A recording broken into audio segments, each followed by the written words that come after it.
Общая поддержка. Делегация из Ингушетии встречает важных пассажиров с самого раннего утра. 55 жителей Палестины.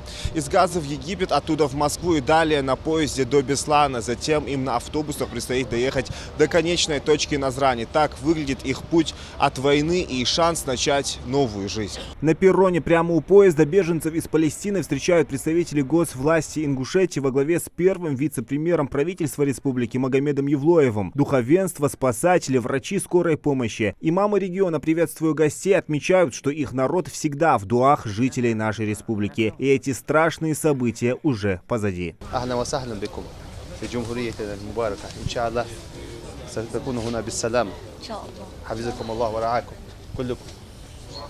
В ожидании, пока все выйдут из вагона, уставшие дети озираются по сторонам, но постепенно начинают оживать. На их лицах появляется едва заметная улыбка. Одна из жительниц Палестины сразу обратилась с просьбой к первому вице-премьеру. Взволнованная женщина рассказала, что им пришлось высадить в Ростове свою беременную подругу для оказания медпомощи. Ей стало плохо. Там у него паспорт был. Там представитель. Он сейчас пойдет, пока заселится, я его отправлю в больницу. Все, что надо сделать. В проблеме тут же разобрались. Состояние женщины стабильное. Ее первым же рейсом привезут в Ингушетию, отметил Магомед Евлоев. Эти люди, бросив дом, работу, пройдя ужасы войны и лишений, наконец-то в безопасности.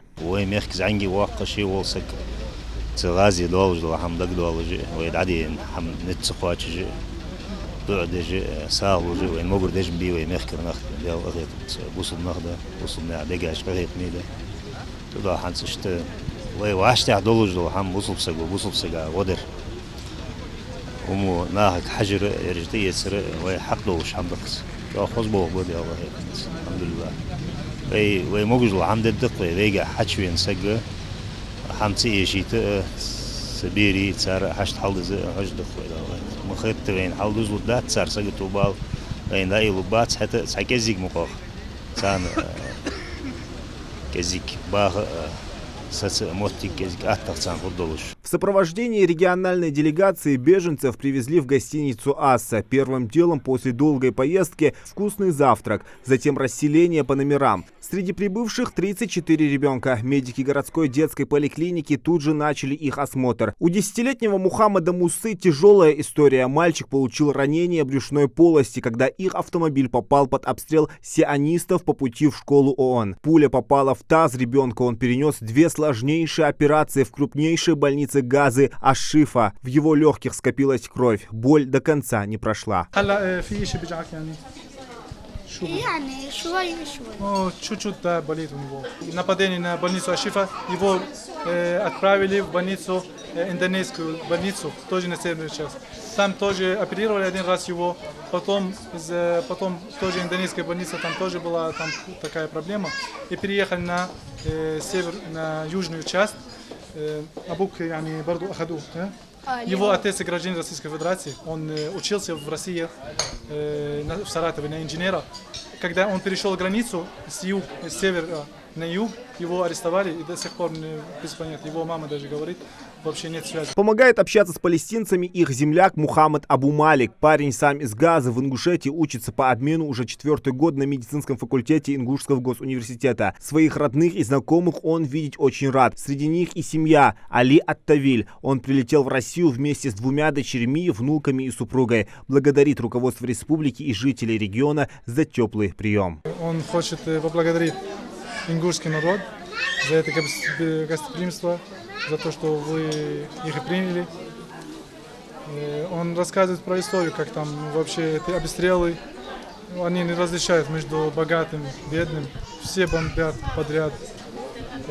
Надеюсь, что придет время, когда у нас будет безопасность, вы приедете к нам, вас примем, иншаллах, до Алендри.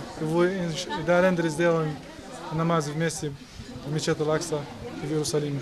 Пострадавшим будет оказываться вся необходимая медицинская помощь. На следующий день ожидается прибытие во двор гостиницы передвижных ФАПов со специалистами узкого профиля. Здоровье отныне на контроле. Мы готовы оказать любую медицинскую, психологическую помощь.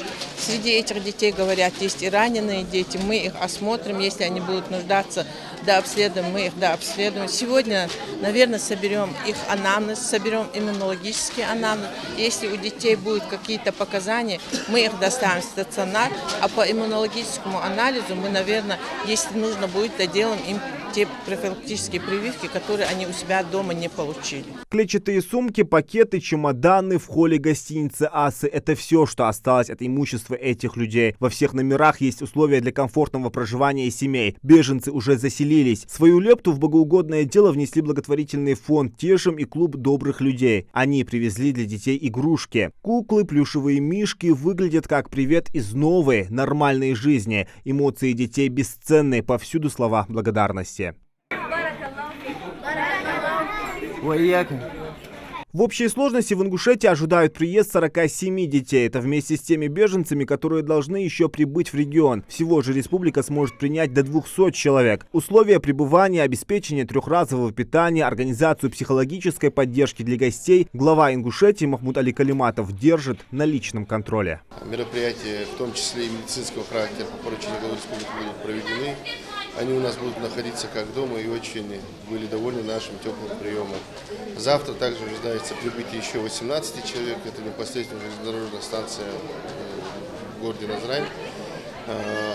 Данный штаб будет работать круглосуточно. Мы будем оказывать необходимую помощь всем нашим беженцам, которые прибыли с нашей братской Палестины. В течение 2 недель, пока пройдет у них адаптация, также у нас присутствуют по поручению главы республики переводчики с арабского, чтобы непосредственно с ними общаться. Есть переводчик с английского. Поэтому в этой части, и если будет желающие взрослое население, которое к нам прибыло, трудоустроиться, обязательно в этом им поможем. Всего в Россию прибыло уже более 500 палестинских беженцев. Их принимают в частности Ингушетия, Чечня, Дагестан, Татарстан, Калужская и Челябинская области, Краснодарский край. Здесь, в теплой атмосфере и комфортных условиях, на лицах людей, хлебнувших горе, наконец появляются светлые улыбки. Зелимхан Калуев, Джамалил Султыгов, Новости 24.